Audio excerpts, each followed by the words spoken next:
This channel does not promote any violent, harmful, or illegal activities. All content provided by this channel is meant for an educational purpose only. আরে মোহাম্মদ ইউনূস শ্রী মোহাম্মদ ইউনূসের গদি এই মুহূর্তে কিন্তু যে কোনো মুহূর্তে যেতে পারে, আর এই অবস্থা অর্থাৎ একটা বড় রাজনৈতিক পট পরিবর্তন হতে পারে সেটা আন্দাজ করে এই মুহূর্তে মাস্টার স্ট্রোক দিতে চাইছেন কে বলুন তো? শেখ হাসিনা। তিনি এই মুহূর্তে মাস্টার স্ট্রোক দেওয়ার একটা চেষ্টা চালিয়ে যাচ্ছেন, কেননা ইউনূসকে নিশানা করে পরপর আক্রমণ বাংলাদেশের প্রাক্তন প্রধানমন্ত্রীর। আমেরিকাকে সেন্ট মার্টিন দ্বীপের দখল দিতে বাবা রাজি হননি, তাকে প্রাণ দিতে হয়েছে। আমারও একই হলো, ইউনূস এসেই দেশের সার্বভৌমত্ব ধ্বংস করে দিল। অডিও বার্তায় বিস্ফোরক শেখ হাসিনা, তার একের পর এক বিস্ফোরক বক্তব্যে বাংলাদেশ জুড়ে তোলপাড়। প্রকাশ্যেই ইউনূসের বিরোধিতায় রাস্তায় নেমেছে অনেকেই, যা কিছুদিন আগেও দেখা যায়নি বাংলাদেশে।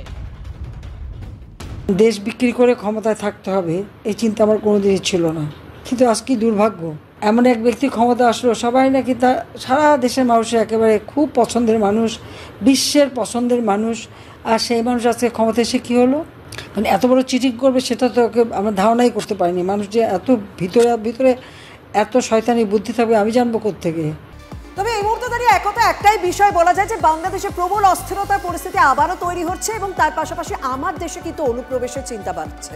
পুলিশের হাতে গ্রেপ্তার 8 বাংলাদেশি অনুপ্রবেশকারী। গুজরাতে ধরপাকড়ের ভয় মুর্শিদাবাদে পালিয়ে এসে বাংলাদেশে ফেরার চেষ্টা বানচাল। গ্রেপ্তার এক দালালও। আমাদের সঙ্গে রয়েছেন সহকর্মী কৌশিক। কৌশিক, এই 8 জন যাদেরকে গ্রেপ্তার করা হচ্ছে তারা কবে এসেছে এবং এখানে এসে কি এখানকার কোনো রকম পরিচয়পত্র তারা তৈরি করতে পেরেছে, কি জানা যাচ্ছে?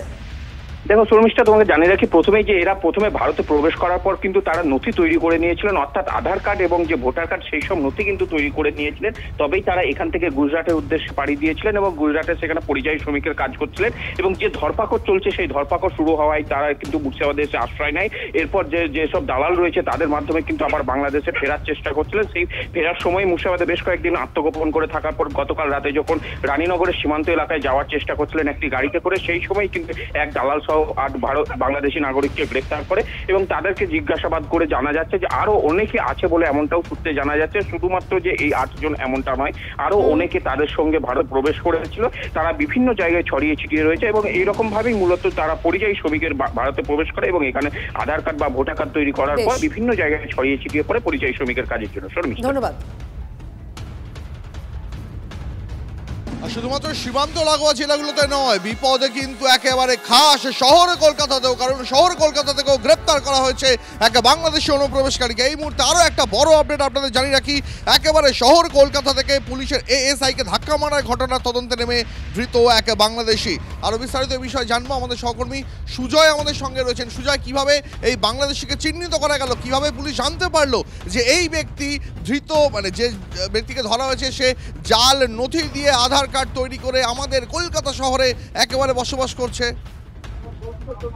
দেখো, গত 18 তারিখ কলকাতায় কালীঘাট থানা এলাকায় একটি ঘটনা ঘটে, যেখানে একজন এএসআই কে একটি গাড়ি এসে ধাক্কা মারে এবং সেই ঘটনায় সেই গাড়ি চালককে গ্রেফতার করা হয়, যার নাম আজাদ শেখ।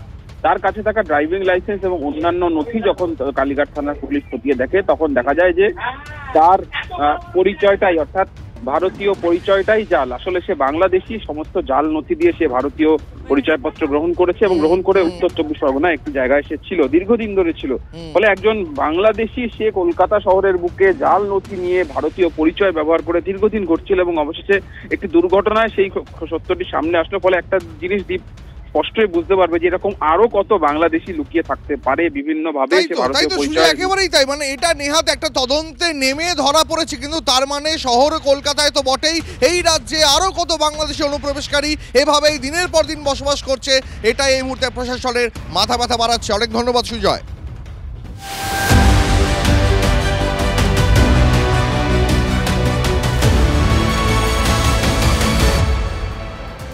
ফের সীমান্তে চীনা লোগো সাঁটানো আগ্নেয়াস্ত্র উদ্ধার, গ্রেফতার এক। মুর্শিদাবাদে ভারত বাংলাদেশ সীমান্তে জলঙ্গি থানা এলাকার ঘটনা।